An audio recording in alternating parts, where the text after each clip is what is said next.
Um milionário passa pela rua e congela ao ver a cena que jamais imaginou. Sua ex-esposa, aquela que um dia foi o amor da vida dele, agora está ali, morando numa barraca improvisada na calçada, cercada por 4 filhos pequenos, tentando dar conta do frio. Olá, espectador. Obrigado por estar aqui. Deixe um like e nos conte nos comentários o que achou da história e de qual cidade está nos assistindo agora.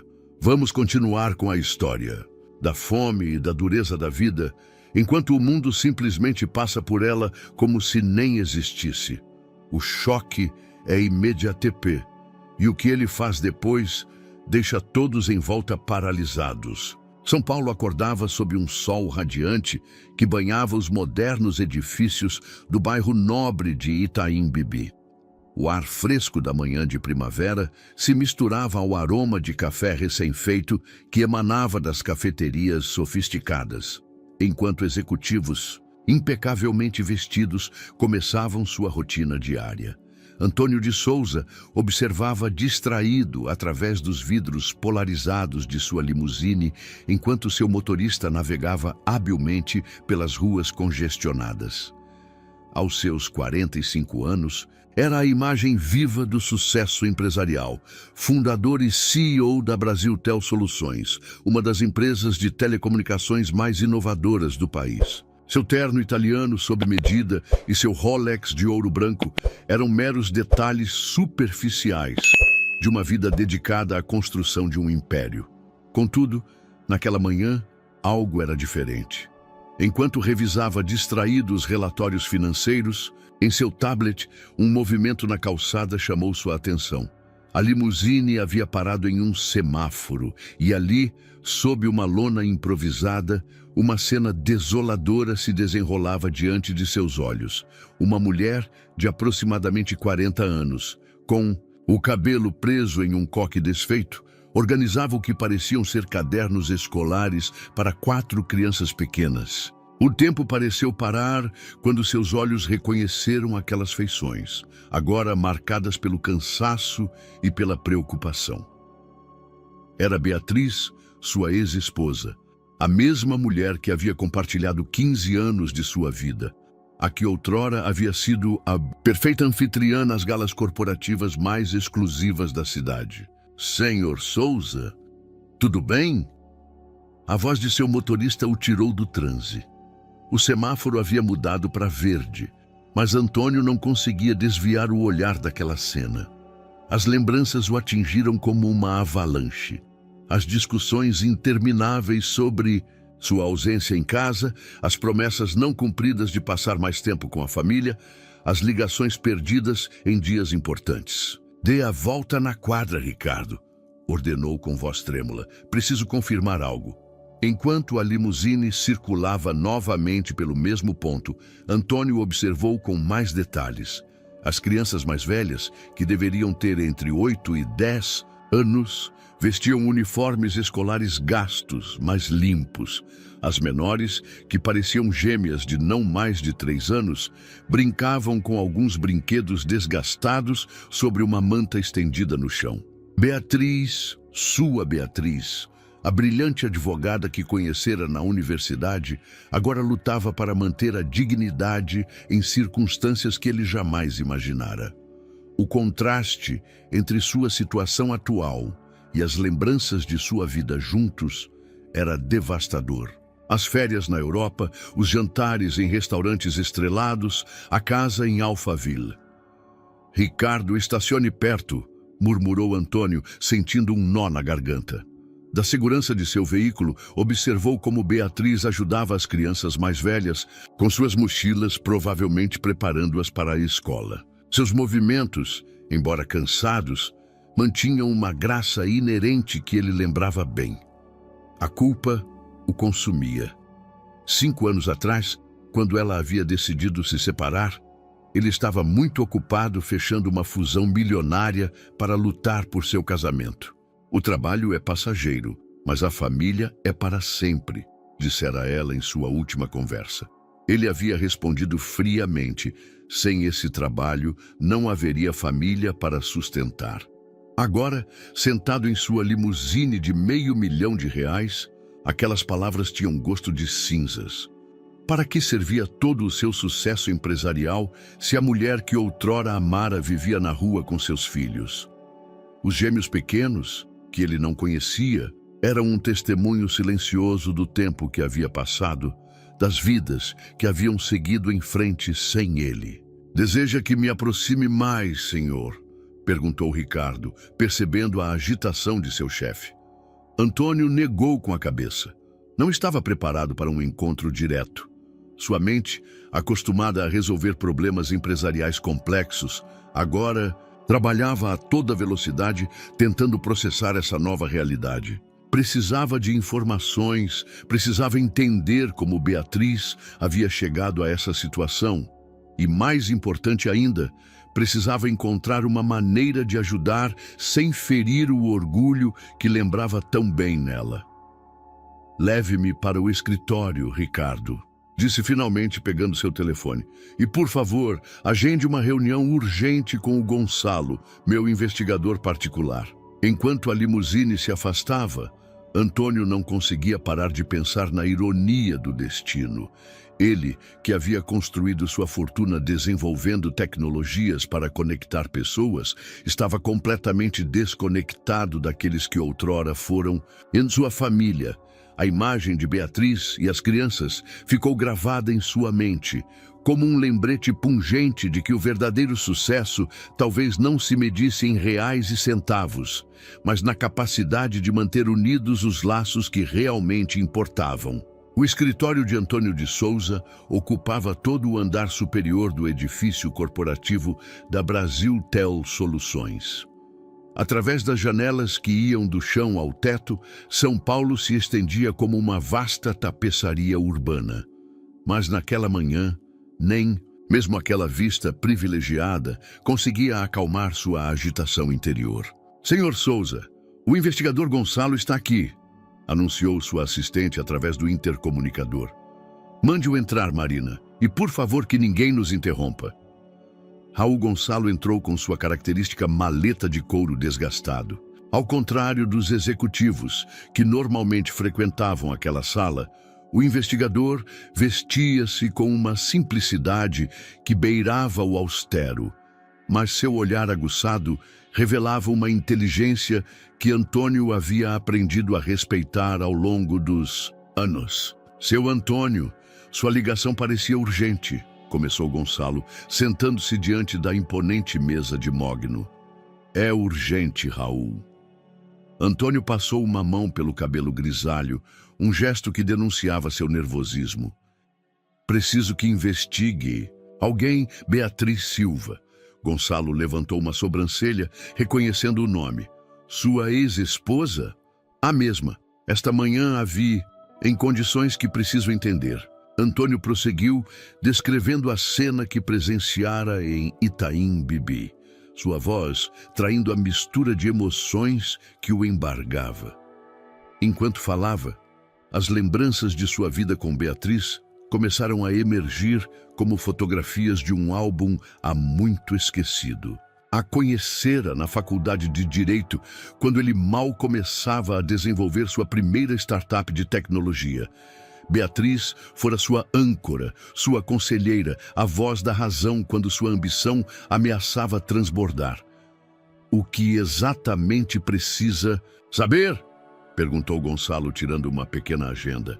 "Tudo. Como ela chegou a essa situação, quem são os gêmeos, seu estado de saúde, suas finanças. Mas, acima de tudo, preciso saber se ela está recebendo algum tipo de ajuda." Antônio levantou-se e caminhou até a janela. "E Raul, isso deve ser tratado com a máxima discrição." "Claro, há algo mais que deva saber?" Antônio ficou em silêncio por um momento, lembrando. "Sim, quando nos separamos, ela se recusou a aceitar qualquer tipo de ajuda financeira. Seu orgulho sempre foi intenso. Preciso que você encontre uma maneira de ajudá-la sem que ela saiba que sou eu." Enquanto Gonçalo anotava, a porta abriu-se com estrondo. Carlos Pereira, o sócio principal de Antônio, entrou com o rosto tenso. "Antônio, temos uma situação?" parou ao ver o investigador. Ah, desculpe, não sabia que estava ocupado. Tudo bem, Carlos, Gonçalo já ia embora. Antônio acenou para o investigador, que recolheu suas coisas e despediu-se discretamente. Carlos esperou que a porta se fechasse antes de falar. Os auditores encontraram algumas discrepâncias nas contas internacionais. Precisamos verificar isso imediatamente. Antônio sentiu uma pontada de inquietação. As discrepâncias no mundo corporativo raramente eram boas notícias. Contudo, sua mente continuava dividida entre essa nova crise e a imagem de Beatriz e as crianças na rua. Quão sério é? Perguntou, voltando à sua mesa. Bastante. Parece que alguém tem desviado fundos dos projetos de expansão na América do Sul. Carlos desdobrou uma série de documentos sobre a mesa. Os valores são significativos. Enquanto examinava os números, Antônio sentiu que o universo estava a lhe pregar uma peça cruel. Justo quando descobrira que sua ex-esposa precisava de ajuda desesperadamente, seu próprio império empresarial mostrava rachaduras preocupantes. Quem mais sabe disso? Perguntou, massageando as têmporas. Por enquanto, só a equipe de auditoria principal e eu. Mas se não resolvermos isso rapidamente, os acionistas... Entendo. Antônio olhou para o relógio. Era quase meio-dia. E em algum lugar da cidade, Beatriz estaria lutando para alimentar 4 crianças. Carlos, preciso que cancele minhas reuniões da tarde. Vamos rever isso linha por linha. Enquanto se mergulhavam no labirinto de relatórios financeiros, Antônio não conseguia evitar pensar na ironia de sua situação. Durante anos, havia justificado sua obsessão pelo trabalho, argumentando que construía um futuro seguro para sua família. Agora, essa mesma empresa que havia priorizado acima de tudo mais, poderia estar à beira do colapso. À tarde, seu telefone vibrou com uma mensagem de Gonçalo. Informações preliminares. Condição médica grave. Necessita tratamento urgente. Detalhes completos amanhã. Antônio sentiu o chão se mover sob seus pés. As palavras em sua tela pareciam zombar de todas suas decisões passadas. Para que serviam os milhões em sua conta bancária se ele não podia ajudar a mãe de seus filhos? Do que valia ser o CEO de uma empresa de sucesso se ele não estivera presente quando sua família mais o precisou? Antônio, você está me ouvindo? A voz de Carlos o trouxe de volta ao presente. Sim, continue. Mas enquanto fingia se concentrar nos números diante de si, sua mente já estava formulando planos, buscando maneiras de consertar não apenas a crise em sua empresa, mas também a vida daqueles que havia deixado para trás. O sol começava a se pôr sobre São Paulo, projetando sombras alongadas através de seu escritório. Em algum lugar lá embaixo, Beatriz estaria preparando seus filhos para passar outra noite na rua. A culpa e a determinação se misturavam em seu interior, forjando uma resolução que mudaria o rumo de muitas vidas. A manhã seguinte amanheceu nublada sobre São Paulo. Antônio dormira apenas algumas horas, atormentado por pesadelos onde Beatriz e as crianças se desvaneciam na névoa enquanto ele tentava alcançá-las. O relatório completo de Gonçalo o aguardava em sua mesa quando chegou ao escritório, mais cedo que o habitual. Bom dia, senhor Souza, cumprimentou Marina, sua assistente, com uma xícara de café na mão.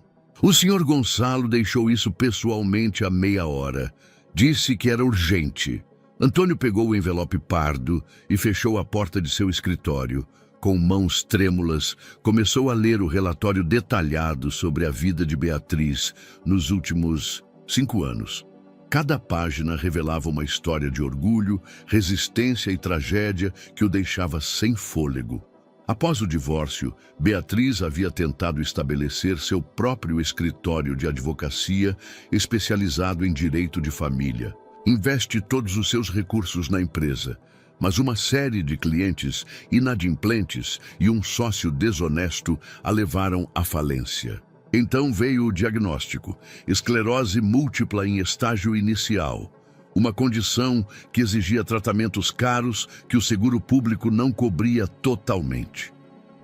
Meu Deus, Beatriz, murmurou Antônio, passando as páginas. Os gêmeos, segundo o relatório, eram produto de um breve relacionamento com um professor universitário que falecera em um acidente antes de seu nascimento. A gravidez havia complicado sua condição médica, forçando-a a abandonar os poucos casos legais que ainda manejava. Uma batida na porta interrompeu sua leitura. Era Dona Lúcia, a senhora que trabalhava há mais de 20 anos limpando os escritórios da empresa. Seu Antônio, me desculpe a interrupção, disse a mulher mais velha, com uma familiaridade que só os anos de serviço podiam justificar. Mas acho que precisa saber algo. Antônio levantou o olhar do relatório. Dona Lúcia torcia as mãos, um gesto que denunciava seu nervosismo. O que acontece, Lúcia? É sobre a senhora Beatriz. A vi ontem na rua, perto da escola onde minha neta estuda. A mulher aproximou-se da mesa. Ela não me reconheceu, mas eu a reconheci. Tão elegante que era sempre e agora... Antônio endireitou-se em sua cadeira. A vê com frequência por aí? Quase todos os dias. Leva as crianças mais velhas para a escola pública da comunidade. Lúcia fez uma pausa. Tem uma professora, a aposentada Dona Helena, que dá aulas extras gratuitas, e o Miguel, do restaurante da esquina, guarda as sobras do dia. A voz de Lúcia quebrou levemente. A comunidade tenta ajudar seu Antônio, mas ela é orgulhosa, só aceita o que pode pagar ou retribuir de alguma forma. As crianças mais velhas ajudam limpando o restaurante nos fins de semana. Antônio sentiu seu coração se contrair. A imagem de seus filhos trabalhando enquanto ele acumulava milhões era insuportável. Obrigado por me dizer, Lúcia. Tirou sua carteira e retirou várias notas. Por favor, certifique-se de que eles recebam comida quente todos os dias. Pode usar o restaurante do Miguel, mas que pareça que é iniciativa dele. Lúcia assentiu, compreendendo a delicadeza da situação. O Miguel é um bom homem. Ele vai entender. Depois que Lúcia se retirou, Antônio continuou lendo o relatório. Gonçalo havia localizado o prontuário médico de Beatriz. Ela precisava de um tratamento experimental que custava mais de R$500 mil por mês. Sem ele, sua condição se deterioraria progressivamente. Seu telefone tocou. Era Carlos Pereira. Antônio, as coisas estão piores do que pensávamos. A voz de seu sócio soava tensa. O desvio de fundos. Há documentos com sua assinatura autorizando as transferências. O quê? Isso é impossível. Eu nunca... Eu sei, mas alguém falsificou sua assinatura muito bem. Preciso que você venha para a sala de reuniões agora mesmo. Antônio olhou para o relógio. Eram 9h30. Nessa hora, Beatriz estaria voltando de levar as crianças na escola. Segundo o relatório, costumava sentar-se em um banco do parque próximo para descansar. O esforço físico de caminhar a deixava exausta. Estarei lá em meia hora, respondeu tomando uma decisão repentina. Tenho que fazer algo importante primeiro. Pegou seu casaco e saiu apressadamente do escritório. Seu motorista o esperava lá embaixo. Para o parque da Escola República do Ipiranga, ordenou. E Ricardo, dessa vez, preciso que me deixe lá. Durante o trajeto, Antônio repassou mentalmente o que diria. 5 anos de silêncio e culpa pesavam sobre ele. As palavras que havia ensaiado durante a noite pareciam inadequadas agora. O parque apareceu à vista, um pequeno oásis verde entre edifícios cinzentos. E ali, em um banco desgastado, estava ela. Beatriz segurava um dos gêmeos em seu colo, enquanto o outro brincava com um carrinho de brinquedo gasto a seus pés. Apesar do cansaço evidente em seu rosto, mantinha a mesma dignidade que Antônio lembrava. Enquanto caminhava em sua direção, cada passo parecia mais pesado que o anterior. O peso de suas decisões passadas, de sua obsessão pelo sucesso material, de sua incapacidade de ver o que realmente importava, ameaçava esmagá-lo. Beatriz levantou o olhar ao sentir sua presença. Seus olhos, ainda belos apesar do esgotamento, se abriram com surpresa e algo mais: medo, vergonha, ressentimento. "Oi, Beatriz", disse suavemente, parando a poucos passos do banco. "Acho que temos muito do que conversar." O vento do parque moveu as folhas das árvores, criando um suave murmúrio que pareceu preencher o silêncio entre eles. Os gêmeos, alheios ao drama que se desenrolava, continuaram com suas brincadeiras inocentes, enquanto duas almas feridas pelo tempo e pelas circunstâncias se preparavam para enfrentar seu passado comum. O silêncio entre eles parecia uma muralha, invisível. Beatriz instintivamente abraçou com mais força o pequeno em seu colo, enquanto o outro gêmeo, sentindo a tensão no ar, aproximou-se das pernas da mãe. "O que você está fazendo aqui, Antônio?" Sua voz soava cansada, mas mantinha aquele tom firme que ele lembrava tão bem. "Você veio verificar o quão baixo eu caí?" "Não, Beatriz, eu..." Antônio hesitou. As palavras que havia ensaiado evaporaram-se ante a realidade de seu olhar. "Posso sentar?" Ela assentiu levemente, movendo-se para dar espaço no banco. Os gêmeos observavam o estranho com curiosidade infantil. "Eles se chamam Diego e Daniel", disse Beatriz, percebendo a maneira como Antônio olhava para os pequenos. "Eles têm 3 anos. São lindos", Antônio pigarreou. "Beatriz, eu sei que você tem esclerose múltipla. Eu sei do tratamento que você precisa." O rosto de Beatriz se contraiu. "Você tem me investigado?" Sua voz tremia entre a indignação e o medo. "Com que direito?" "Com o direito de alguém que outrora prometeu cuidar de você e falhou miseravelmente nessa promessa." Antônio inclinou-se para a frente, com os cotovelos sobre os joelhos. "Deixe-me ajudá-la, não por mim, mas pelas crianças, por Ana e Miguel." "Agora você se preocupa com as crianças?" Beatriz soltou uma risada amarga. Onde estava essa preocupação quando Ana teve seu recital de piano? Ou quando Miguel ganhou seu primeiro concurso de matemática? Cada palavra era como uma facada, mas Antônio sabia que as merecia.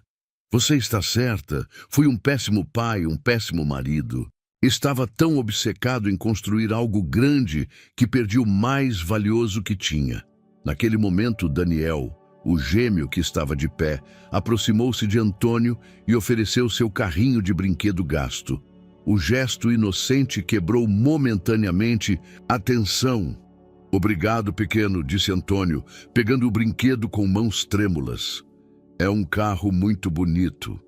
"Era do Miguel", explicou Beatriz suavemente. "Ele dá seus brinquedos velhos para os gêmeos. Ele é um bom irmão mais velho." "Beatriz", Antônio devolveu o carrinho a Daniel, "minha empresa está com problemas. Alguém tem desviado fundos, falsificando minha assinatura. Posso perder tudo." "E isso o que tem a ver comigo? Que pela primeira vez na minha vida, eu percebo que perder tudo não significa o que eu pensava." Antônio olhou para ela diretamente. "Eu já perdi tudo há 5 anos, quando deixei você ir embora sem lutar."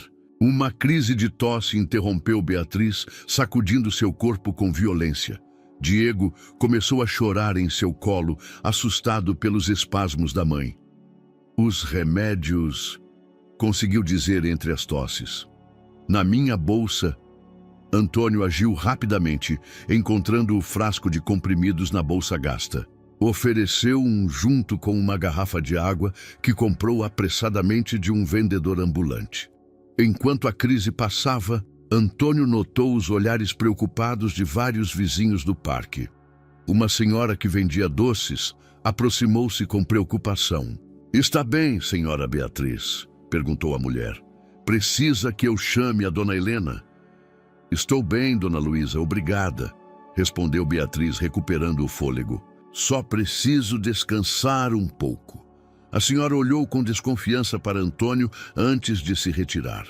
Era evidente que a comunidade havia acolhido Beatriz e seus filhos como próprios. Este episódio foi leve, disse Beatriz quando ficaram sozinhos novamente. Os piores são à noite. As crianças já sabem o que fazer quando acontece. A culpa atravessou o coração de Antônio como uma adaga. A imagem de seus filhos cuidando da mãe doente enquanto ele vivia em sua mansão em Alphaville era insuportável. Há um tratamento experimental, começou a dizer, mas Beatriz o interrompeu. Eu sei, também sei que custa mais do que ganharia em toda a minha vida. Sua voz se suavizou. Antônio, agradeço sua preocupação, mas não posso aceitar sua ajuda, não depois de todo esse tempo. Por que não? Por orgulho? Seu orgulho vale mais do que a possibilidade de ver seus filhos crescerem? As palavras atingiram com força. Beatriz fechou os olhos, contendo as lágrimas que ameaçavam transbordar. Não é orgulho, sussurrou finalmente. É dignidade. É mostrar aos meus filhos que podemos seguir em frente, que o dinheiro não é tudo.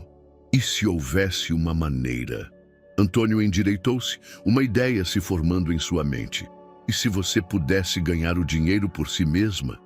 Beatriz o olhou com curiosidade. Do que você está falando? Minha empresa precisa de uma advogada, especialista em direito de família, para um novo projeto social. Alguém que entenda realmente as necessidades das famílias vulneráveis. Antônio falava rapidamente, desenvolvendo o plano enquanto o expunha. A vaga inclui plano de saúde, é completo, com cobertura para tratamentos experimentais. Você está me oferecendo emprego? Beatriz parecia desconcertada. Na sua empresa? A mesma empresa que me roubou meu marido? Estou oferecendo uma oportunidade. Para você, para as crianças, para mostrar que você estava certa o tempo todo. Antônio levantou-se. Pense nisso. A vaga é sua, se quiser. Seu telefone vibrou. Era outra mensagem urgente de Carlos. A crise na empresa não podia esperar mais. Tenho que ir, disse tirando um cartão de sua carteira. Meu número pessoal está no verso. Me ligue quando tiver tomado uma decisão. Enquanto se afastava, ouviu a voz de Diego. Mamãe, quem era aquele senhor? Alguém que eu conhecia, meu amor. Respondeu Beatriz, com uma voz que misturava tristeza e esperança. Alguém que eu conhecia muito bem. Antônio caminhou em direção à sua limusine, que esperava na esquina, cada passo o afastando fisicamente de sua família. Mas pela primeira vez em anos, sentindo que emocionalmente estava mais perto do que nunca. A guerra que se avizinhava em sua empresa já não parecia tão importante. Ele havia encontrado uma nova batalha para lutar, uma que realmente importava. A sala de reuniões da Brasil Tel Soluções vibrava com uma tensão quase palpável. Carlos Pereira projetava documentos financeiros na tela gigante, enquanto a equipe de auditores apresentava seus achados. Antônio, ainda comovido por seu encontro com Beatriz, tentava se concentrar nos números que desfilavam diante de seus olhos. Como podem ver, apontou o auditor principal, um homem de aparência séria chamado Roberto. As transferências começaram há aproximadamente 18 meses. Pequenas quantias no início, quase imperceptíveis no volume total de operações. Mas foram aumentando, continuou Carlos, apontando para um gráfico, até atingir valores significativos nos últimos 6 meses. Tudo perfeitamente documentado, com a assinatura digital do Sr. Souza. Antônio levantou-se e aproximou-se da tela, estudando sua suposta assinatura digital. É uma falsificação excelente, murmurou. Temos ideia de quem tem acesso a esse nível de autorização? Esse é o problema, respondeu Roberto, ajustando seus óculos. Apenas 3 pessoas na empresa têm esse nível de acesso. Você, o Sr. Pereira e... Fernando Silva, completou Antônio. sentindo que o ar lhe escapava dos pulmões. Fernando era o irmão mais velho de Beatriz, seu antigo cunhado e atual diretor financeiro da empresa. Não podemos ter certeza ainda, interveio Carlos rapidamente. Precisamos de mais provas antes de fazer acusações. Naquele momento, a porta da sala abriu-se e Marina entrou apressadamente. Senhor Souza, me desculpe a interrupção, mas tem uma ligação urgente. É a professora Helena, da Escola República do Ipiranga. O coração de Antônio deu um salto. Era a escola onde Ana e Miguel estudavam. Me desculpem um momento, disse, saindo da sala. Em seu escritório, atendeu a ligação com mãos trêmulas. Senhor Souza, sou Helena Martins, a professora aposentada que dá aulas de apoio. Lamento incomodá-lo, mas sua ex-esposa sofreu um episódio grave há alguns minutos. Ela está no hospital público. Antônio não precisou ouvir mais. Estou indo para lá. Enquanto descia para o estacionamento, sua mente trabalhava a toda velocidade. Teria sido o estresse de seu encontro que provocou a crise? As crianças estariam bem? Seu telefone tocou. Era uma mensagem de Carlos. Fernando acabou de esvaziar seu escritório e não atende às ligações. Temos que agir agora. Antônio parou bruscamente. A crise em sua empresa estava chegando ao seu ponto crítico, mas Beatriz estava no hospital. A ironia de se deparar novamente com a mesma escolha que havia arruinado seu casamento não lhe escapava. Ricardo chamou seu motorista. Para o hospital geral, por favor, e rápido. Durante o trajeto, fez várias ligações. A primeira para seu advogado, instruindo-o a iniciar os procedimentos legais contra Fernando. A segunda para um especialista em esclerose múltipla que conhecia, pedindo-lhe que se dirigisse ao hospital imediatamente. Ao chegar, encontrou Dona Helena na sala de espera, cercada pelas 4 crianças. Ana, agora uma adolescente de 13 anos, segurava um dos gêmeos enquanto tentava manter a compostura. Miguel, de 11 anos, tinha os olhos vermelhos de tanto chorar. Papai! A voz de Ana era apenas um sussurro. Era a primeira vez em 5 anos que o chamava assim. Antônio ajoelhou-se diante de seus filhos mais velhos, as lágrimas ofuscando sua visão. Estou aqui, meu amor. Tudo vai ficar bem. Vai acontecer a mesma coisa com a mamãe do Diego? Perguntou Diego, o gêmeo que havia brincado com o carrinho naquela manhã. Ele também foi para o hospital e nunca mais voltou. O comentário inocente atingiu a todos os presentes. Antônio abraçou o pequeno, sentindo o peso de tanta dor acumulada. Não, meu filho. Sua mãe é muito forte e agora ela tem muitas pessoas que vão ajudá-la. Naquele momento, seu telefone vibrou com outra mensagem de Carlos. Confirmado. Fernando transferiu mais de 200 milhões para contas no exterior. O Conselho de Administração está convocando uma reunião de emergência. Precisamos de você aqui agora. Antônio olhou para seus filhos e depois para seu telefone. A decisão que havia evitado por tanto tempo estava diante dele novamente. Mas desta vez, ele sabia exatamente o que fazer. Carlos, escreveu, cuide da reunião você. Minha família precisa de mim. Guardou o telefone e sentou-se ao lado de seus filhos. Ana apoiou sua cabeça em seu ombro, um gesto que fez seu coração se contrair. Miguel, sempre mais reservado, o observava com uma mistura de esperança e desconfiança. Seu Antônio, interveio Dona Helena. Há algo que precisa saber. Beatriz tem trabalhado em um caso pro bono, ajudando famílias da comunidade com problemas legais. Mesmo doente, nunca deixou de ajudar os outros. A revelação não o surpreendeu. Aquela era a Beatriz que conhecera e amara, a que colocava os outros antes dela mesma. Um médico aproximou-se do grupo. Familiares da senhora Silva? Sou o ex-marido dela. Adiantou-se Antônio, levantando-se. Como ela está? Estável por enquanto, mas precisa começar o tratamento experimental imediatamente. Sem ele... O médico deixou a frase inacabada, mas a mensagem era clara. Ela vai ter, afirmou Antônio com determinação. Custe o que custar. Enquanto o médico se afastava, seu telefone tocou novamente. Era um número desconhecido. Senhor Souza, sou do jornal O Estado de São Paulo. Pode comentar sobre as acusações de fraude na Brasil Tel Soluções? Temos informações sobre transferências irregulares.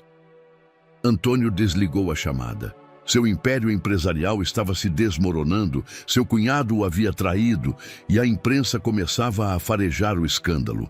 Mas enquanto olhava para seus filhos, soube que, pela primeira vez em sua vida, estava enfrentando a crise certa. O quarto do hospital era pequeno, mas limpo. Beatriz dormia sob o efeito de sedativos, enquanto Ana, sentada ao lado da cama, acariciava suavemente sua mão. Antônio observava a cena da porta, seu coração dividido entre a dor de ver Beatriz naquele estado e a gratidão de poder estar presente dessa vez. Os exames mostram uma progressão significativa da doença, explicou o Dr. Paulo, o especialista que Antônio havia chamado. Mas se começarmos o tratamento experimental agora, temos boas chances de deter o avanço. Quando podemos começar? Perguntou Antônio, sem desviar o olhar de sua família. Há um protocolo a seguir. Precisamos do consentimento da paciente e, dado seu estado atual... O Dr. Antônio consultou seu tablet. Também está a questão do custo, o tratamento completo. O dinheiro não é problema, interrompeu Heitor.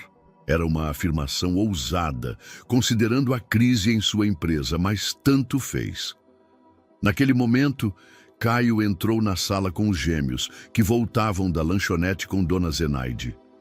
Davi e Theo correram para a cama da mãe, mas pararam ao ver que ela dormia. A mamãe está melhor? Sussurrou Theo, agarrado a seu carrinho de brinquedo. Vai ficar, respondeu Alice com uma maturidade que surpreendeu Heitor.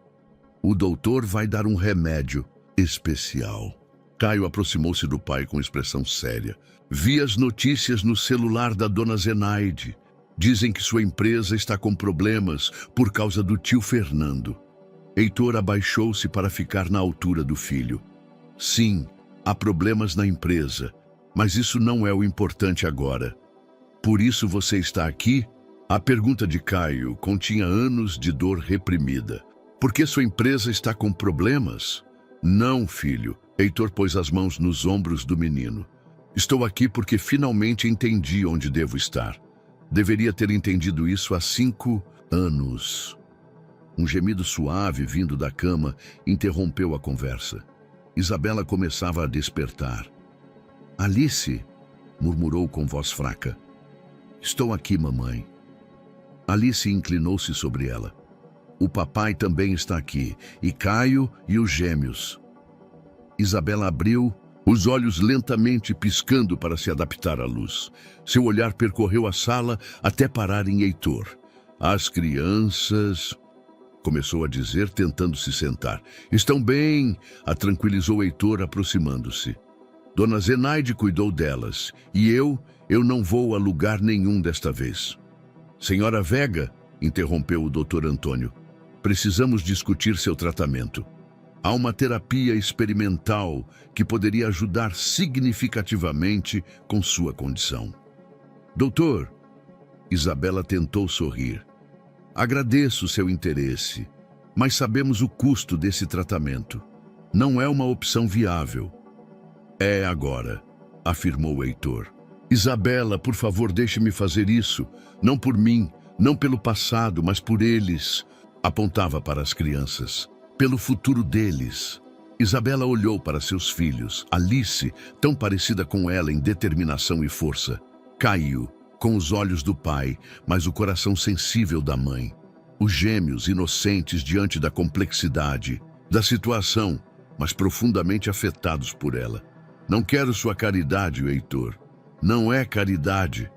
Heitor tirou um envelope de sua jaqueta. É seu direito.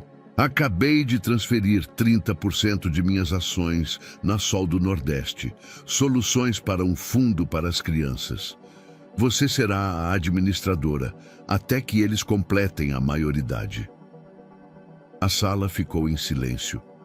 Até o Dr. Antônio parecia surpreso com o gesto.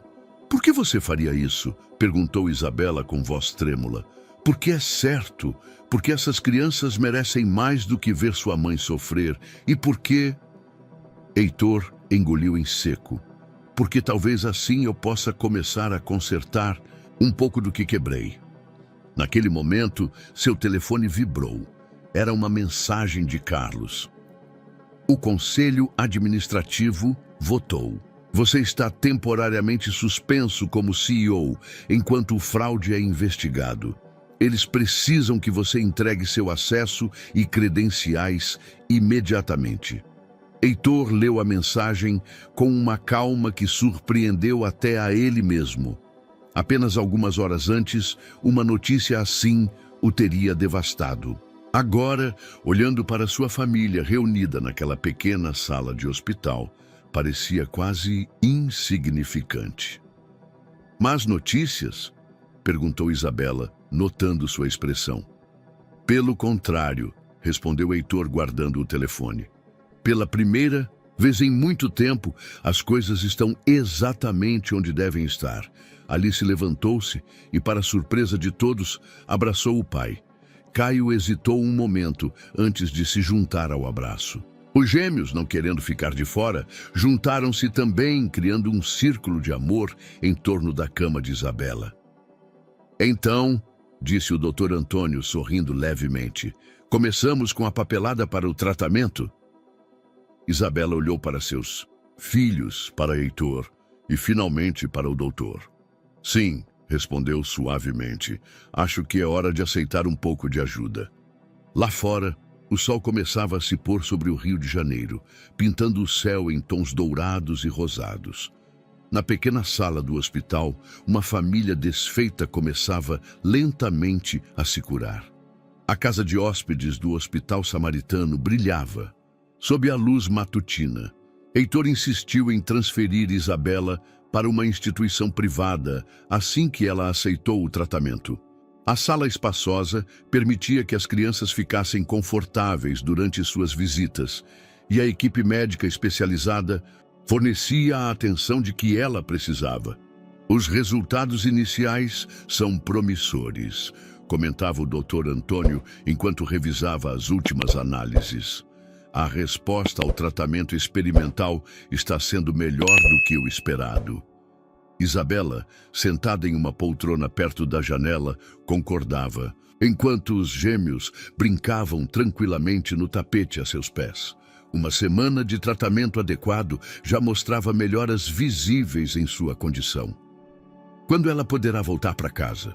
Perguntou Alice, que vinha anotando meticulosamente em um caderno sobre os medicamentos e horários da mãe. Alice, meu amor, interrompeu Isabela com suavidade. Não temos casa para onde voltar. Um silêncio desconfortável encheu a sala. O Dr. Antônio, percebendo a tensão, se desculpou discretamente. Sobre isso, Heitor, que estava de pé perto da janela, aproximou-se do grupo. Estive procurando um apartamento perto da escola das crianças. Tem 4 quartos e fica no térreo, para evitar escadas. Heitor, começou Isabela, mas ele levantou a mão para pará-la. Não é um presente, faz parte do fundo das crianças.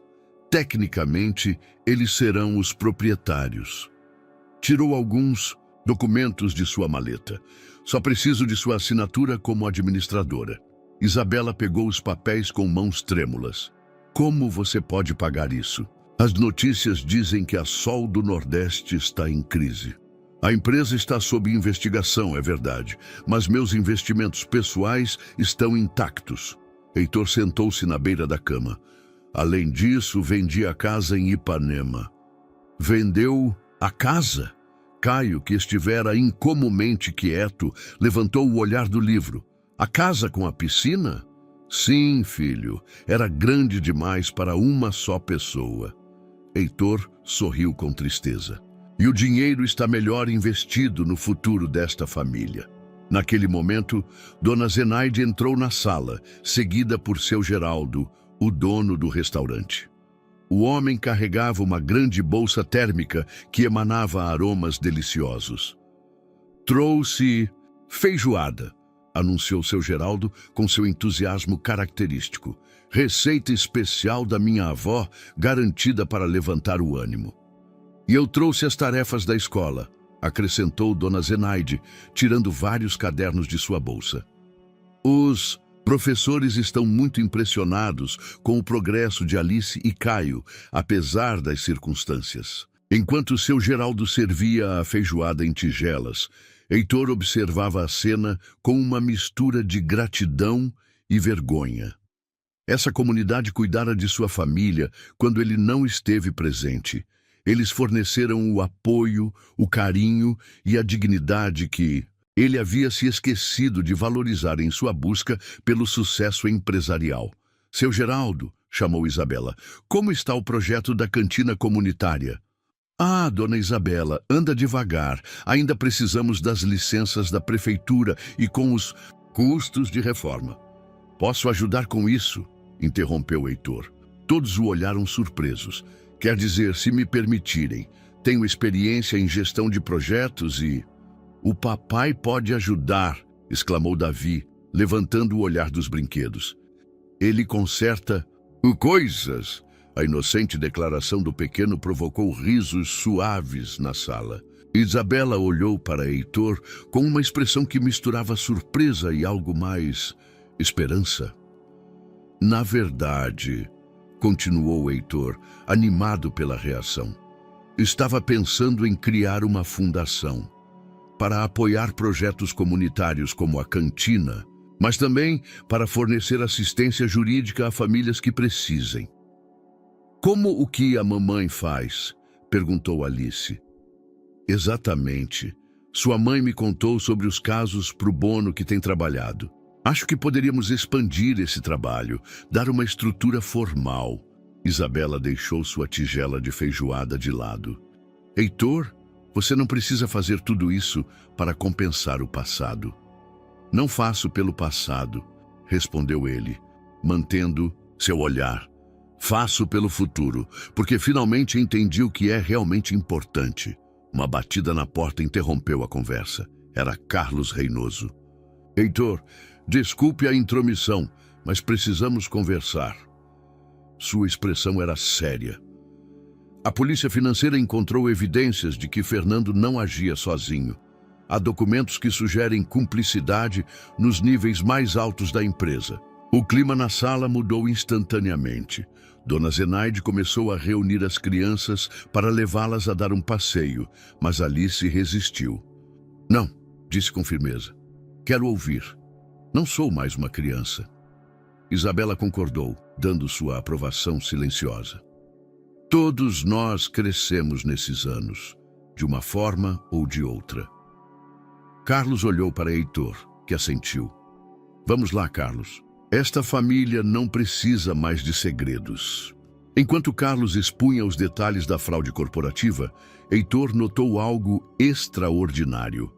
Pela primeira vez em anos, ele não sentia a urgência desesperada de correr para o escritório.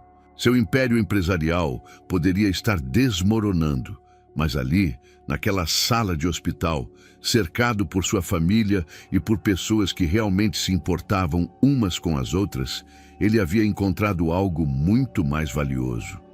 Davi aproximou-se e subiu em seu colo, oferecendo compartilhar sua feijoada. O gesto simples, mas profundamente significativo, lembrou-o de que as segundas chances, quando aparecem, devem ser valorizadas e honradas com ações, não apenas com palavras.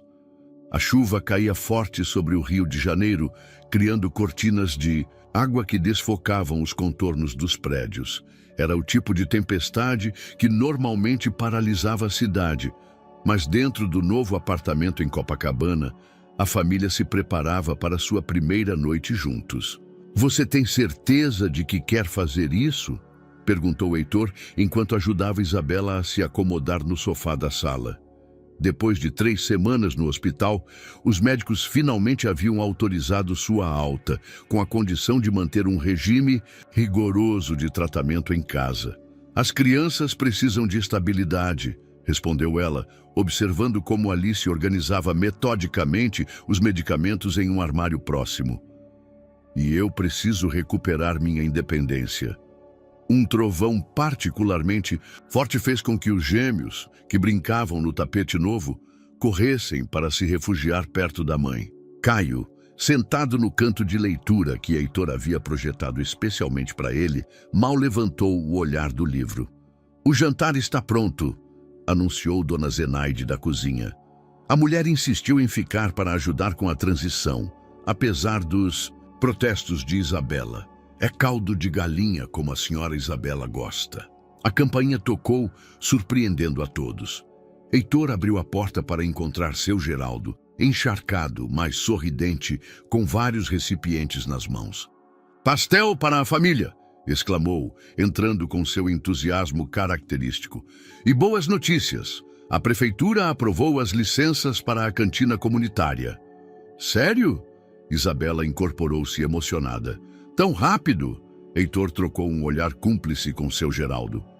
Não mencionou as ligações que fizera, os contatos que utilizara para agilizar o processo burocrático.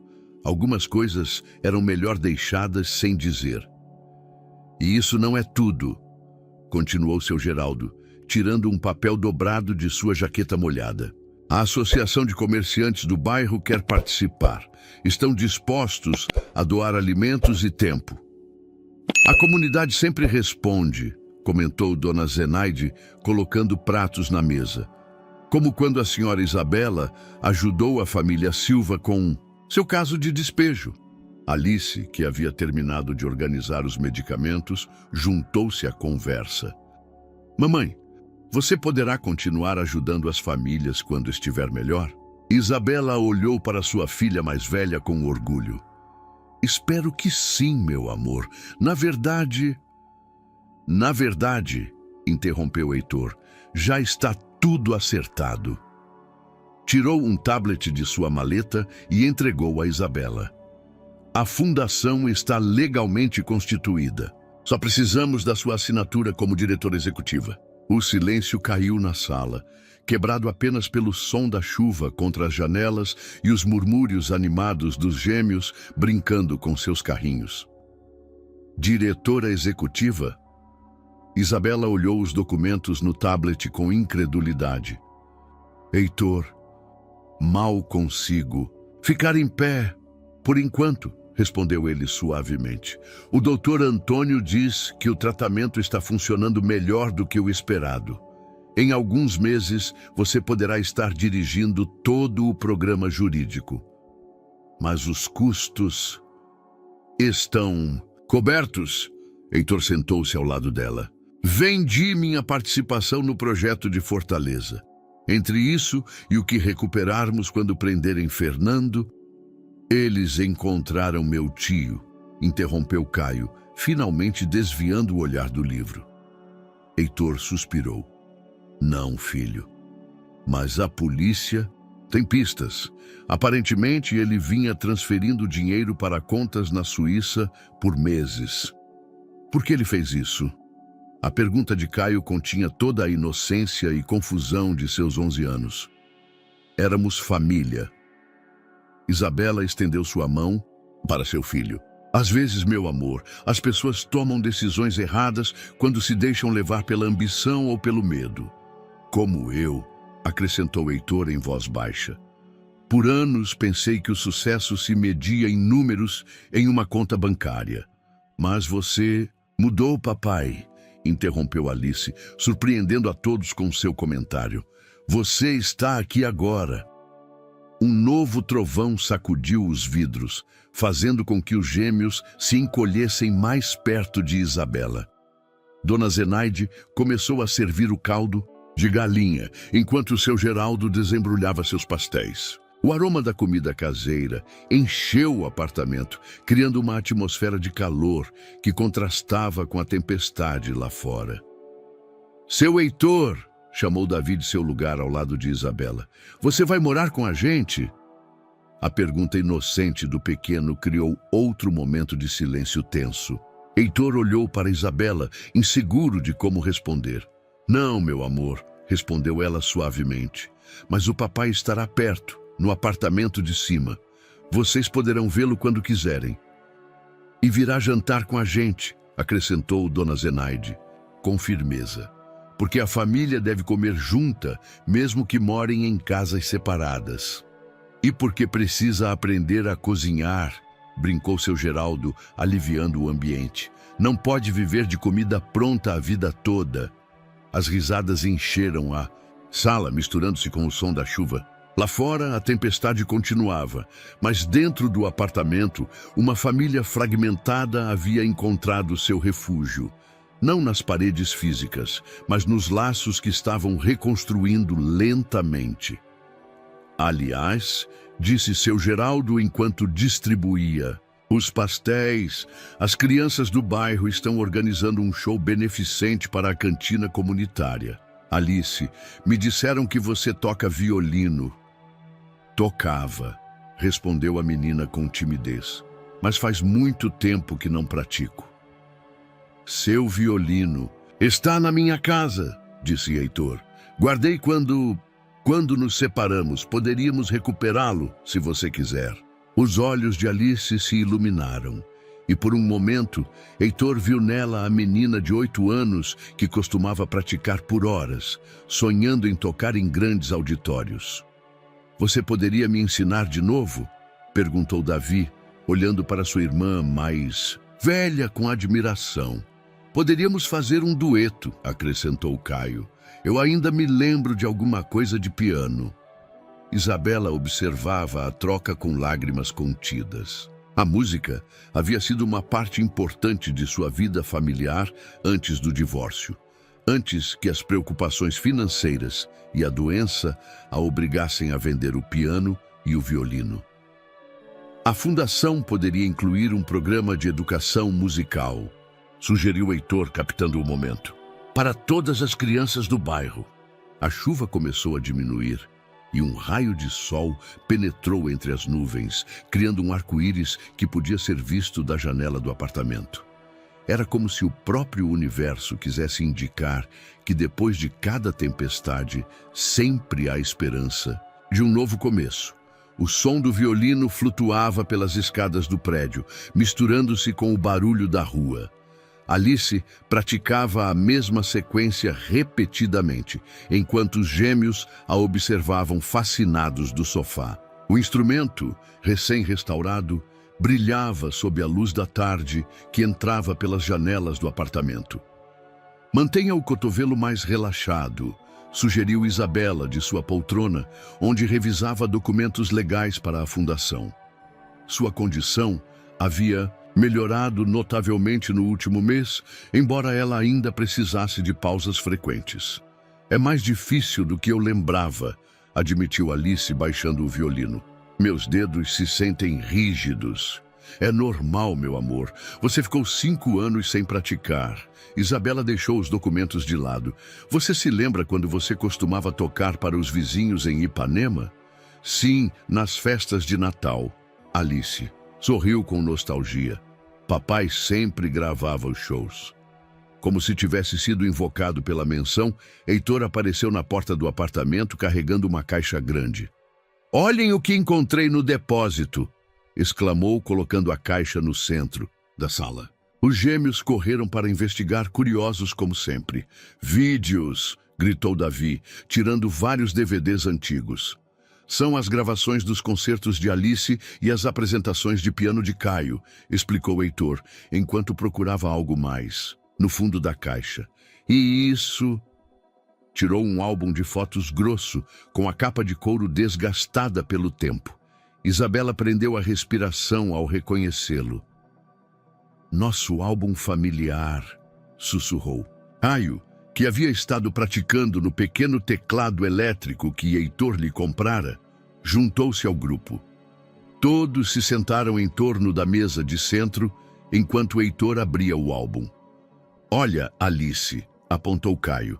Seu primeiro recital quando você tinha 6 anos. A fotografia mostrava uma pequena Alice, com um vestido rosa e o cabelo preso em 2 tranças, segurando um violino que parecia grande demais para ela.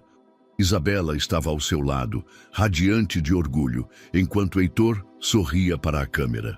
"E aqui está Caio em sua apresentação de piano do 2º ano", apontou Isabela, virando a página. "Você tocou para Elisa perfeitamente naquele dia." Os gêmeos observavam as fotos com curiosidade, descobrindo uma parte da história familiar que não conheciam. Davi apontou para uma foto onde Alice e Caio brincavam na praia. "Por que nós não estamos nas fotos?" perguntou inocentemente. Um silêncio desconfortável caiu sobre o grupo. Isabela pegou a mão de seu pequeno. "Porque essas fotos são de antes, meu amor. Mas podemos começar a tirar novas fotos agora, certo?" Na verdade, Heitor tirou uma câmera profissional de sua maleta. "Pensei que poderíamos começar hoje. O show beneficente é em 2 semanas e Alice precisará de fotos para o programa." "Eu também quero tocar no show", exclamou Davi. "Você poderia cantar", sugeriu Alice. "Eu te ouvi no chuveiro, você tem uma boa voz." "E eu posso tocar pandeiro", acrescentou Davi, correndo para pegar o instrumento de brinquedo que seu Geraldo lhe dera. Isabela observava a cena com uma mistura de emoções. Ver seus filhos mais velhos retomando a música, os gêmeos descobrindo seu próprio interesse artístico e Heitor participando ativamente de tudo. Era como um sonho que ela nunca ousou ter em seus dias mais sombrios. "A cantina comunitária está quase pronta", comentou Heitor, sentando-se ao lado dela enquanto as crianças discutiam sua potencial apresentação musical. "Seu Geraldo diz que poderíamos inaugurá-la no mesmo dia do show." "Como está a investigação?" perguntou Isabela em voz baixa, referindo-se ao caso de fraude corporativa. "Eles encontraram Fernando", respondeu Heitor com um suspiro. "Ele estava na Suíça, como suspeitávamos. Mas ele não estava sozinho." "O que você quer dizer?" "Seu irmão estava trabalhando com vários membros do conselho administrativo. A fraude era maior do que pensávamos." Heitor passou a mão pelo cabelo grisalho. "A boa notícia é que poderemos recuperar grande parte do dinheiro. A má é que a Sol do Nordeste Soluções provavelmente não sobreviverá ao escândalo." Isabela colocou a mão sobre a dele. "Sinto muito. Sei quanto você trabalhou para construir essa empresa." "Já não importa", respondeu ele, olhando para seus filhos. "Estou construindo algo melhor agora." Naquele momento, Alice começou a tocar uma melodia suave no violino. Caio, reconhecendo-a, juntou-se com o teclado. Era a música que costumavam tocar juntos nas festas familiares antes que tudo se desmoronasse. Os gêmeos, cativados pela música, sentaram-se em silêncio, enquanto Isabela sentia as lágrimas se acumularem em seus olhos. Heitor levantou a câmera e capturou o momento. Seus 4 filhos unidos pela música, a luz da tarde criando um halo dourado ao redor deles. "Sabe o que é mais irônico?", murmurou Isabela. "Você passou anos construindo uma empresa de telecomunicações, tentando conectar as pessoas, e no final, você encontrou a conexão mais importante aqui, na música e no silêncio compartilhado. Na família", corrigiu Heitor suavemente. "Eu a encontrei na família." Lá fora, a cidade continuava com seu ritmo frenético, mas dentro do apartamento o tempo parecia ter parado, marcado apenas pelas notas de uma melodia que falava de perda, reencontro e a possibilidade sempre presente de um novo começo. O antigo teatro do bairro fervilhava de atividade. Voluntários iam e vinham, carregando cadeiras, afinando instrumentos e pendurando cartazes que anunciavam o grande show beneficente para a cantina comunitária. Alice, no palco, ajustava o microfone enquanto Caio testava o piano de cauda que Heitor conseguira emprestado.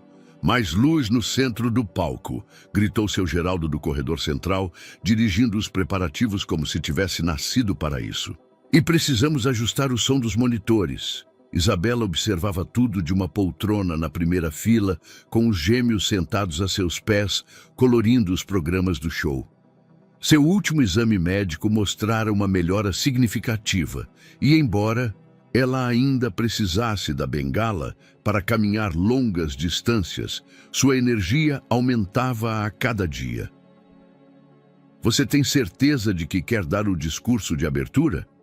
Perguntou Heitor, sentando-se ao lado dela. Posso fazê-lo se você se sentir cansada.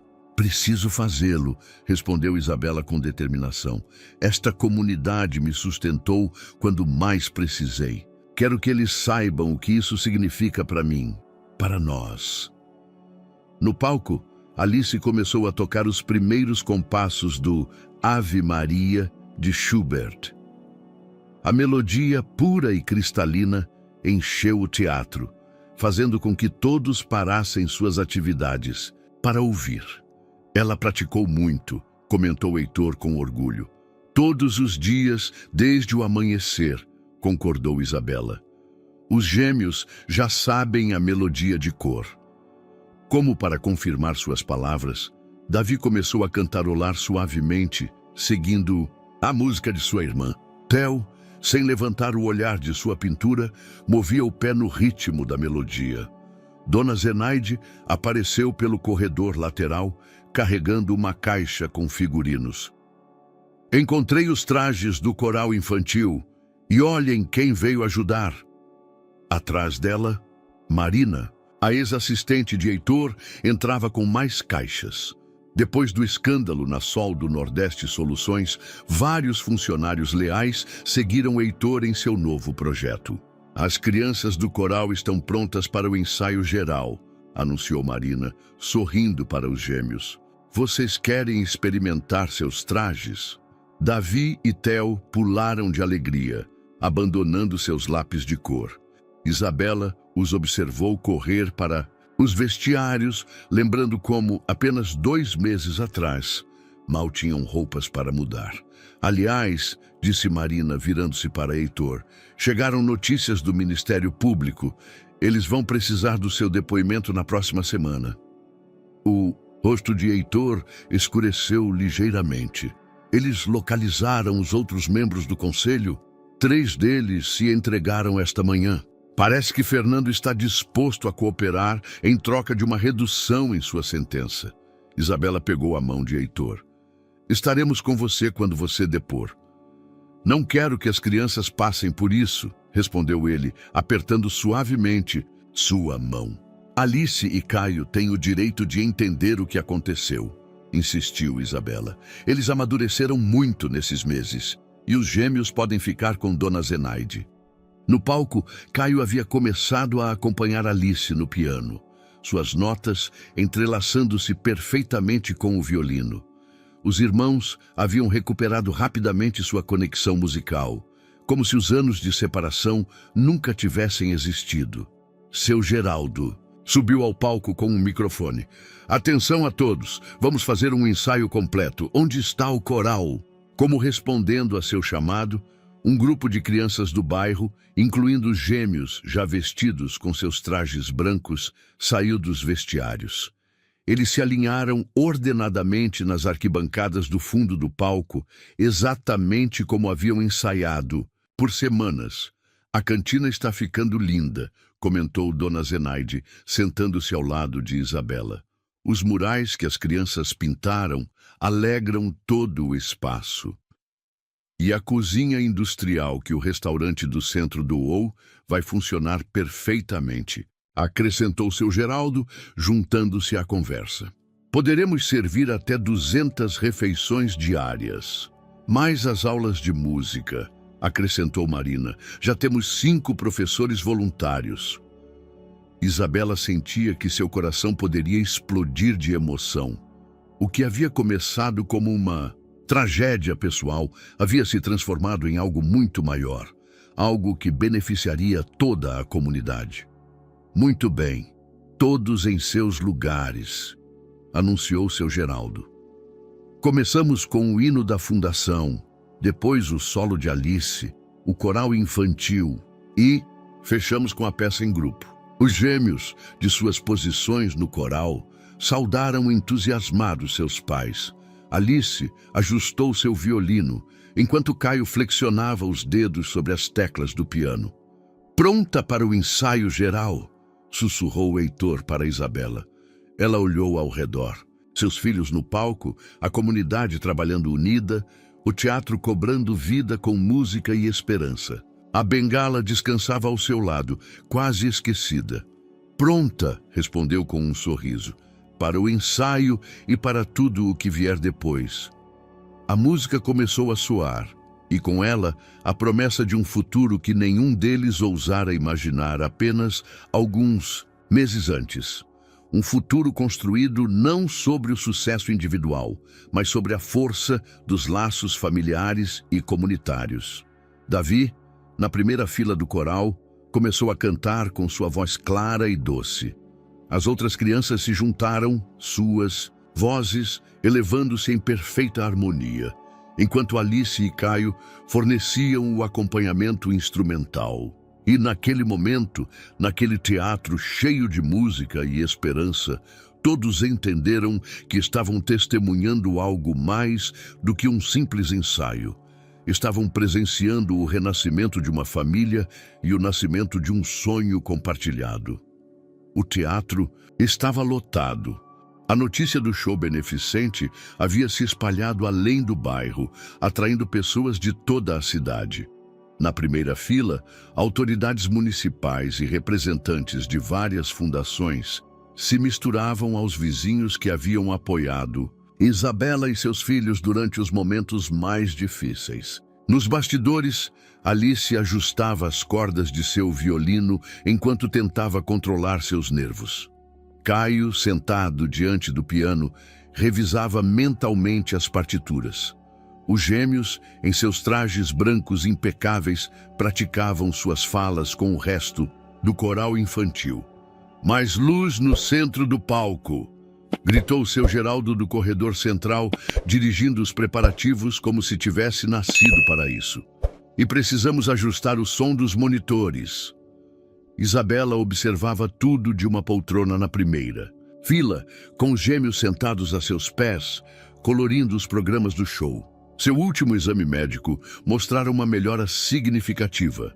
E embora ela ainda precisasse da bengala para caminhar longas distâncias, sua energia aumentava a cada dia. Você tem certeza de que quer dar o discurso de abertura? Perguntou Heitor, sentando-se ao lado dela. Posso fazê-lo se você se sentir cansada.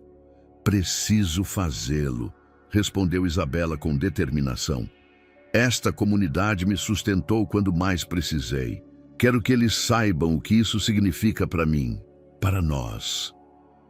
No palco, Alice começou a tocar os primeiros compassos do Ave Maria de Schubert. A melodia pura e cristalina encheu o teatro, fazendo com que todos parassem suas atividades para ouvir. Ela praticou muito, comentou Heitor com orgulho. Todos os dias, desde o amanhecer, concordou Isabela. Os gêmeos já sabem a melodia de cor. Como para confirmar suas palavras, Davi começou a cantarolar suavemente, seguindo a música de sua irmã. Theo, sem levantar o olhar de sua pintura, movia o pé no ritmo da melodia. Dona Zenaide apareceu pelo corredor lateral, carregando uma caixa com figurinos. Encontrei os trajes do coral infantil e olhem quem veio ajudar. Atrás dela, Marina, a ex-assistente de Heitor, entrava com mais caixas. Depois do escândalo na Sol do Nordeste Soluções, vários funcionários leais seguiram Heitor em seu novo projeto. As crianças do coral estão prontas para o ensaio geral, anunciou Marina, sorrindo para os gêmeos. Vocês querem experimentar seus trajes? Davi e Theo pularam de alegria, abandonando seus lápis de cor. Isabela os observou correr para os vestiários, lembrando como, apenas 2 meses atrás, Mal tinham roupas para mudar. Aliás, disse Marina, virando-se para Heitor, chegaram notícias do Ministério Público. Eles vão precisar do seu depoimento na próxima semana. O rosto de Heitor escureceu ligeiramente. Eles localizaram os outros membros do conselho. 3 deles se entregaram esta manhã. Parece que Fernando está disposto a cooperar em troca de uma redução em sua sentença. Isabela pegou a mão de Heitor. Estaremos com você quando você depor. Não quero que as crianças passem por isso, respondeu ele, apertando suavemente sua mão. Alice e Caio têm o direito de entender o que aconteceu, insistiu Isabela. Eles amadureceram muito nesses meses, e os gêmeos podem ficar com Dona Zenaide. No palco, Caio havia começado a acompanhar Alice no piano, suas notas entrelaçando-se perfeitamente com o violino. Os irmãos haviam recuperado rapidamente sua conexão musical, como se os anos de separação nunca tivessem existido. Seu Geraldo subiu ao palco com um microfone. Atenção a todos! Vamos fazer um ensaio completo. Onde está o coral? Como respondendo a seu chamado, um grupo de crianças do bairro, incluindo os gêmeos já vestidos com seus trajes brancos, saiu dos vestiários. Eles se alinharam ordenadamente nas arquibancadas do fundo do palco, exatamente como haviam ensaiado por semanas. A cantina está ficando linda, comentou Dona Zenaide, sentando-se ao lado de Isabela.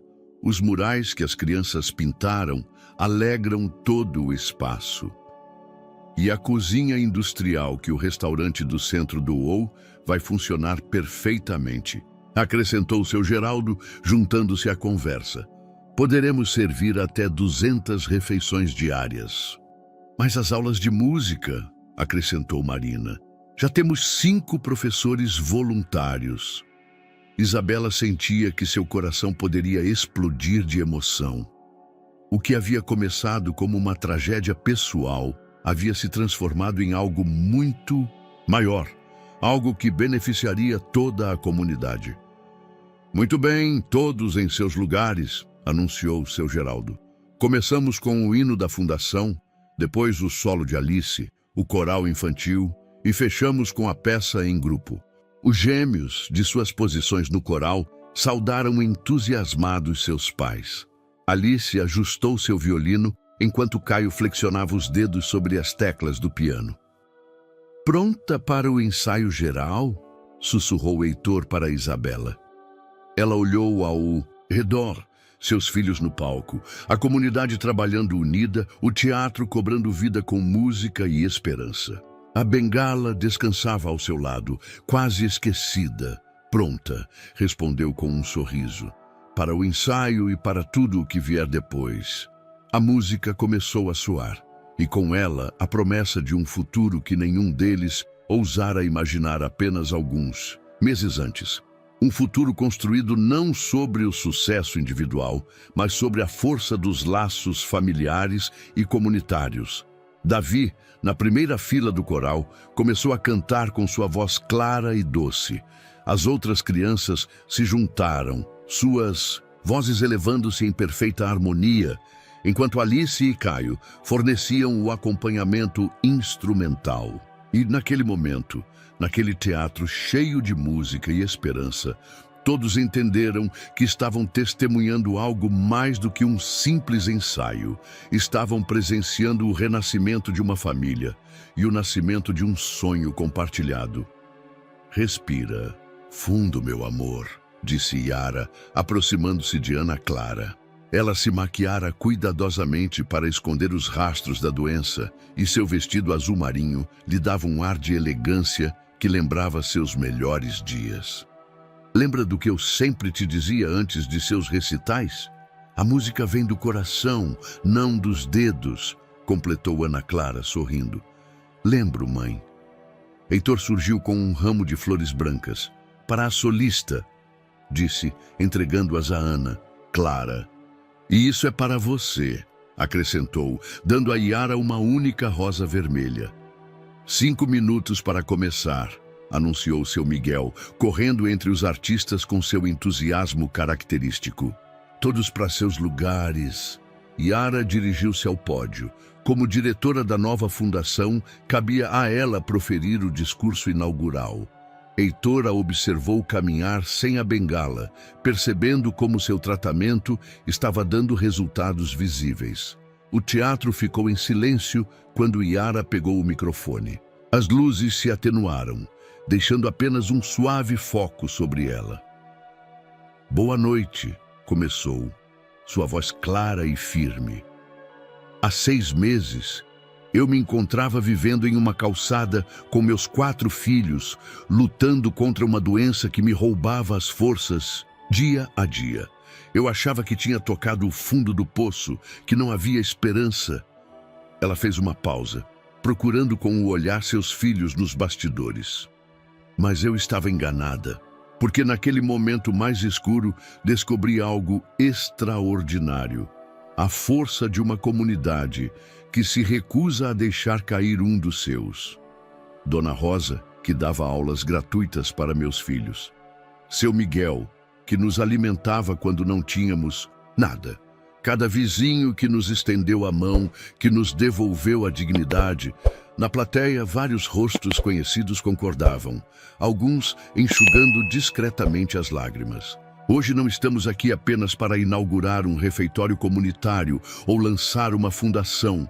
Estamos aqui para celebrar o poder transformador do amor, da música e da solidariedade. Estamos aqui para demonstrar que quando nos unimos como comunidade, não há obstáculo que não possamos superar." Yara olhou diretamente para Heitor antes de continuar. "E estamos aqui para lembrar que segundas chances existem, que nunca é tarde para reconhecer nossos erros e trabalhar para corrigi-los. Que o sucesso não se mede em contas bancárias, mas nas vidas que tocamos, nas famílias que fortalecemos, na música que criamos juntos." Os aplausos irromperam espontaneamente. Yara esperou que se acalmassem antes de continuar. "Esta noite, meus filhos tocarão para vocês. Não apenas música, mas a melodia da esperança, a sinfonia da renovação. E quando ouvirem suas notas, lembrem-se que cada um de vocês faz parte desta composição, que cada ato de bondade, por menor que pareça, contribui para a harmonia de nossa comunidade." As cortinas se abriram lentamente, revelando Ana Clara, com seu violino, Miguel no piano e o coral infantil perfeitamente alinhado, com os gêmeos na primeira fila.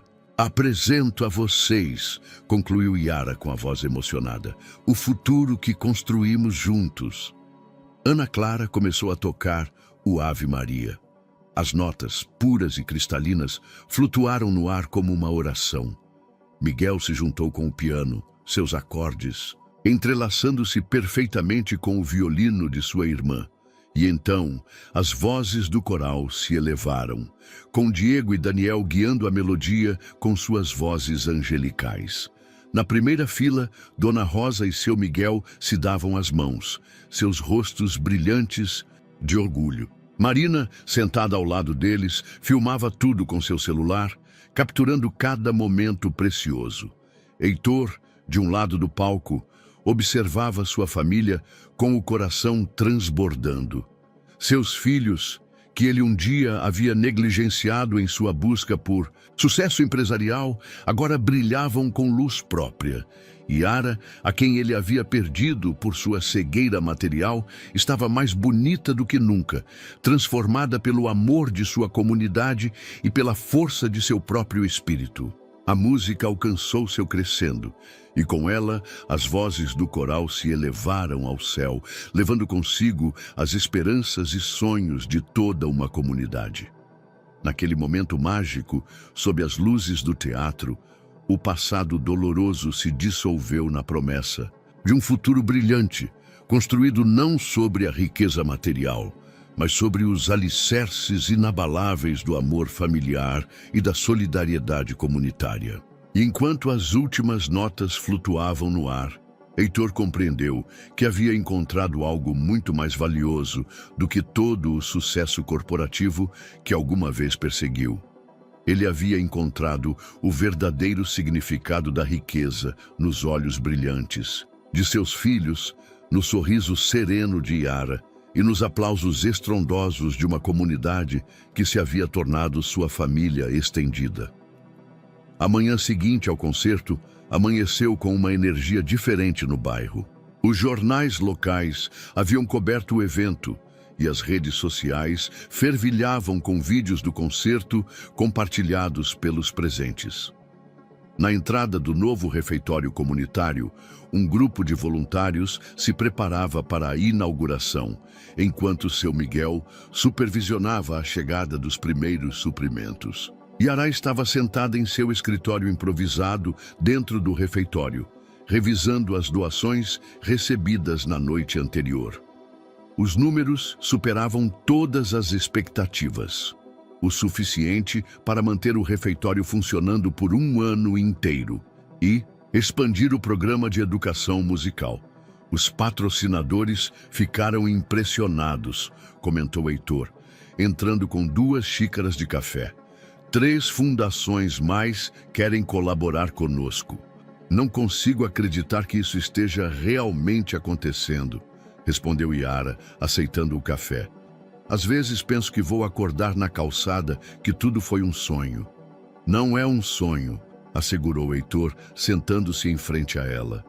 Embora às vezes eu também tenha que me beliscar para acreditar.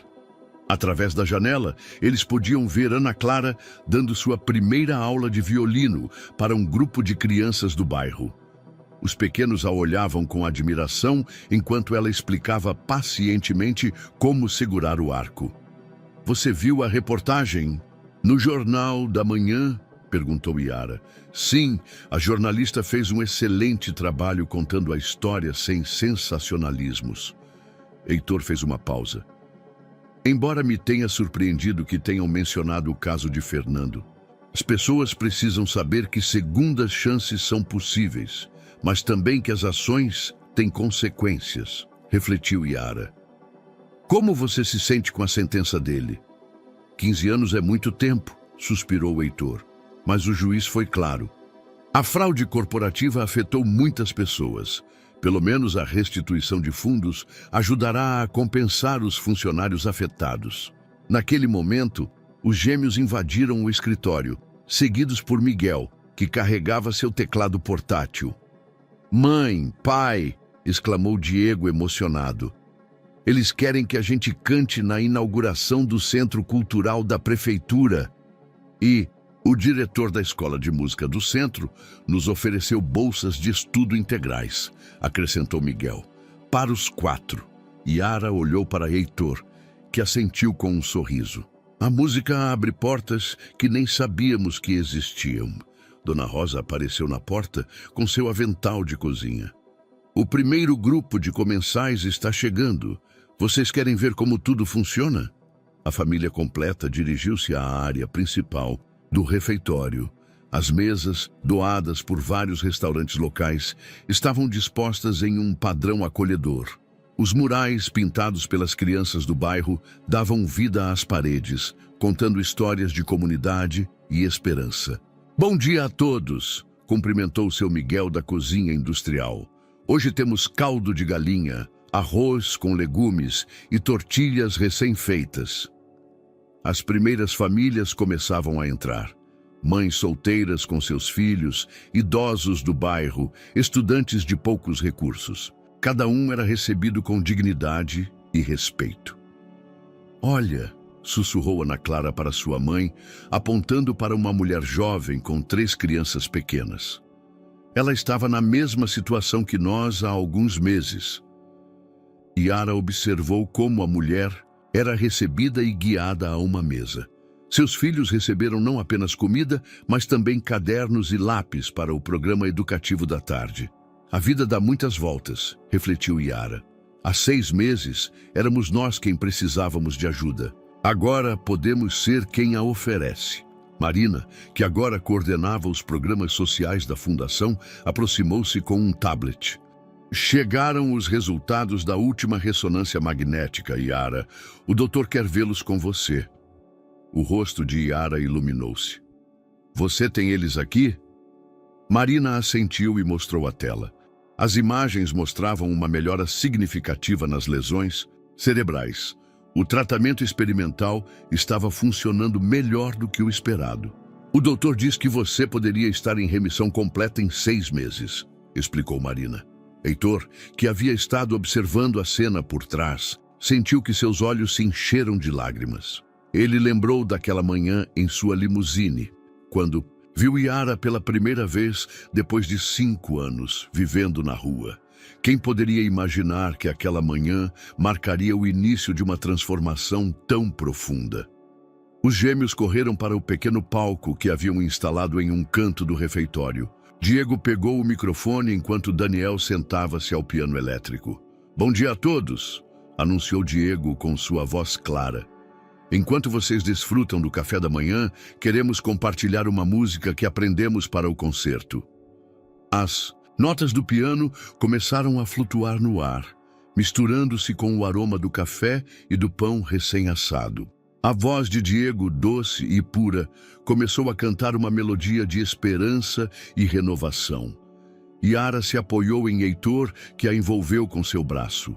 Ana Clara e Miguel se juntaram a eles, formando um círculo familiar enquanto ouviam os gêmeos se apresentarem. "Sabe o que é mais bonito de tudo isso?", murmurou Yara. "O quê?" "Que não é só nossa história de redenção. É a história de toda uma comunidade que aprendeu que juntos somos mais fortes." E enquanto a música enchia o espaço, misturando-se com as conversas e risos dos comensais, todos os presentes entenderam que estavam sendo testemunhas de algo extraordinário: o poder transformador do amor, da música e da solidariedade comunitária, criando melodias de esperança no coração de São Paulo. 6 meses depois do concerto inaugural, o refeitório comunitário havia se tornado muito mais do que um lugar para alimentar corpos. Era um centro vibrante onde se nutriam sonhos e se forjavam futuros.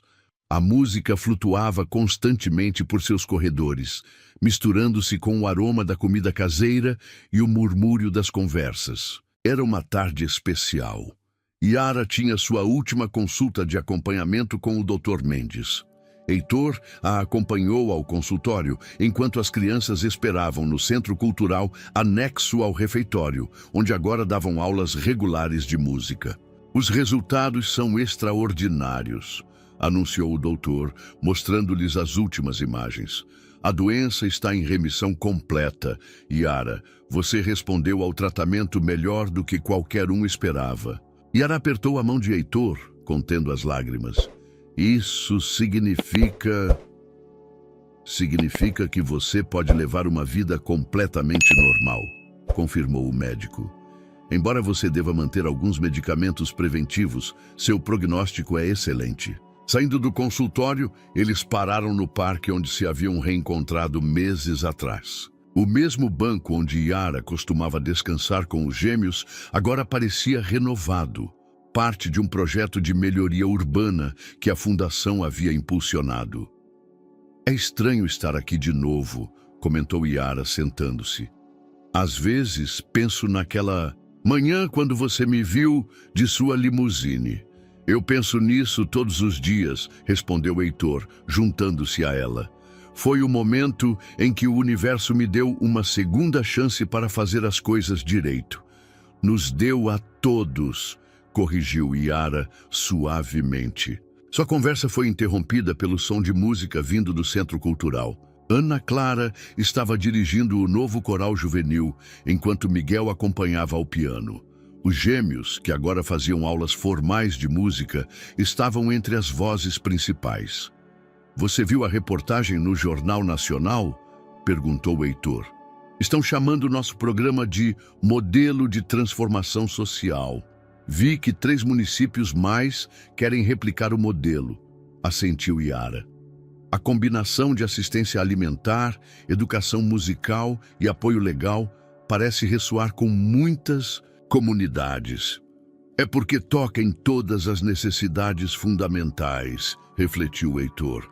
"O corpo, o espírito e a dignidade."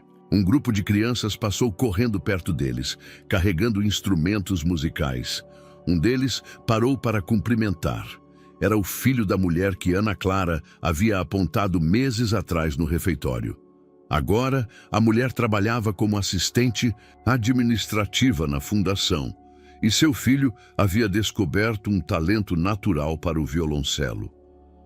Você lembra quando pensávamos que o sucesso se media em números em uma conta bancária? E perguntou Yara, seguindo com o olhar as crianças.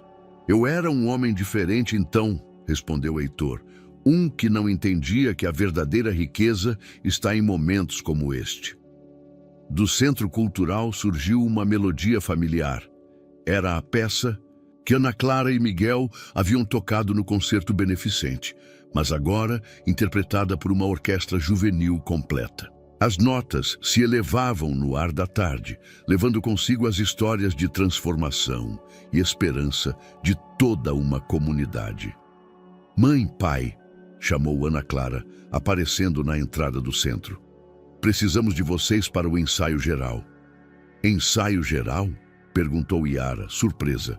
Para o Festival Internacional, explicou Ana Clara com um sorriso. Não lhes disse? Fomos selecionados para representar o Brasil no Festival de Orquestras Juvenis em Barcelona. A notícia os pegou de surpresa.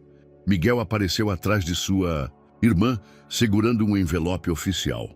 O comitê de seleção ficou impressionado com nossa história, acrescentou. Dizem que somos um exemplo de como a música pode transformar vidas. Os gêmeos se juntaram ao grupo, seus rostos brilhantes de emoção. Diego carregava uma partitura nova, enquanto Daniel segurava seu violino com orgulho.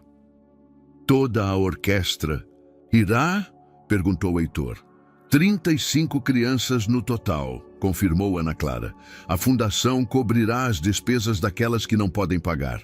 Yara olhou para seus 4 filhos, lembrando-se dos dias escuros na rua, quando a música parecia um luxo inatingível.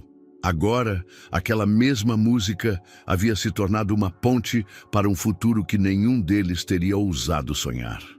Seu Miguel diz que deveríamos gravar um documentário, comentou Diego emocionado, sobre como a música mudou nossas vidas. E como o amor familiar pode superar qualquer obstáculo, acrescentou Daniel, com uma sabedoria que surpreendia para sua idade. Heitor e Yara trocaram um olhar cúmplice. Seus filhos, que um dia haviam sido vítimas de circunstâncias terríveis, agora se haviam tornado faróis de esperança para outras crianças em situações semelhantes. Então, disse Ana Clara, estendendo sua mão para seus pais, vocês vêm ao ensaio? A família completa caminhou em direção ao Centro Cultural, onde os outros jovens músicos os esperavam. O sol da tarde pintava o céu em tons dourados, como se a própria natureza quisesse celebrar o fechamento de um círculo perfeito. Enquanto caminhavam, Yara refletiu sobre como o destino havia tecido esta extraordinária sinfonia de redenção. Uma história que começou com um olhar casual de uma limusine e que agora ressoava nas vidas de centenas de pessoas, criando ondas de esperança que se expandiam muito além de seu pequeno bairro em São Paulo. O auditório Ibirapuera brilhava sob as luzes do pôr-do-sol. Um ano exato havia se passado desde aquele primeiro concerto beneficente no pequeno teatro do bairro. Agora, a Orquestra Juvenil Comunitária, recém-chegada de sua apresentação triunfal em Barcelona, se preparava para seu concerto mais importante até a data. Nos bastidores, Yara ajustava a gravata de Diego, enquanto Daniel praticava pela última vez seus solos com o violino. Ana Clara, agora diretora assistente da orquestra, revisava as partituras com um grupo de novos integrantes, enquanto Miguel coordenava com a equipe técnica os últimos detalhes do piano de cauda. Quem poderia imaginar isso há um ano? Murmurou Dona Rosa, emocionada, enquanto ajudava a organizar o figurino dos músicos menores. A vida tem formas surpreendentes de fechar ciclos, respondeu Yara, observando com orgulho como seus 4 filhos se haviam tornado pilares fundamentais do programa musical. Heitor surgiu com um ramo de rosas vermelhas para a diretora executiva da fundação mais bem-sucedida do ano, disse, entregando-as a Yara. Você viu quanta gente tem lá fora? Perguntou ela, aceitando as flores. Seu Miguel diz que tiveram que adicionar telas gigantes na praça para os que não conseguiram ingressos. E as transmissões ao vivo estão confirmadas em 20 países, acrescentou Marina, que agora dirigia o departamento de comunicações da fundação. A história da orquestra tocou corações em todo o mundo. O programa desta noite era especial. Além das peças clássicas que lhes haviam valido o reconhecimento internacional em Barcelona, eles estariam lançando uma composição original. Sinfonia do Reencontro, escrita em colaboração por Ana Clara e Miguel, contava a história de sua família por meio da música. 5 minutos para começar, anunciou seu Miguel, que ainda mantinha seu entusiasmo característico, embora agora vestisse um elegante terno de maestro de eventos. Yara e Heitor dirigiram-se a seus assentos na primeira fila. O refeitório comunitário agora operava em 5 sedes diferentes e o programa de educação musical havia se expandido a 15 centros por toda a cidade. A fundação havia se tornado um modelo de transformação social estudado e replicado em vários países. Você lembra de nossa primeira conversa no parque? Sussurrou Heitor enquanto as luzes começavam a se atenuar. Quando eu te ofereci ajuda e você recusou por dignidade.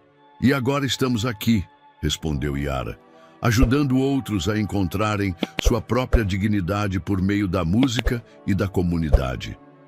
As cortinas se abriram, revelando os 75 jovens músicos, todos com histórias próprias de superação e transformação. Ana Clara deu um passo à frente como concertino, enquanto Miguel tomava seu lugar ao piano. Os gêmeos, em suas posições respectivas, irradiavam confiança e maturidade. A música começou suavemente, como um sussurro de esperança. A sinfonia do reencontro se desdobrava como sua própria história.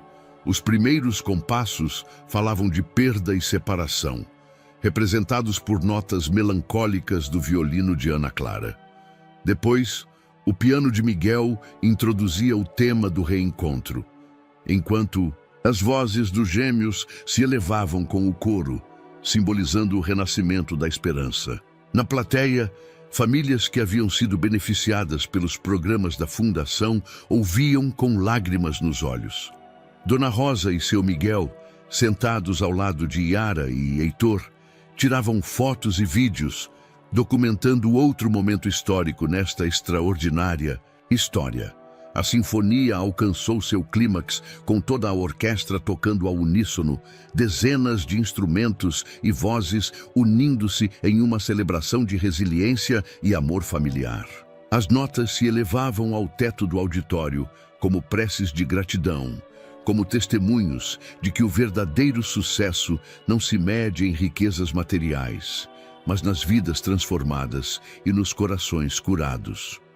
No momento final, quando a música se suavizou até se tornar um doce sussurro, Ana Clara e Miguel trocaram um olhar com seus irmãos menores. As 4 crianças que um dia viveram na rua agora se haviam tornado símbolos de esperança para outros, demonstrando que a música, o amor familiar e a solidariedade comunitária podiam reescrever qualquer história.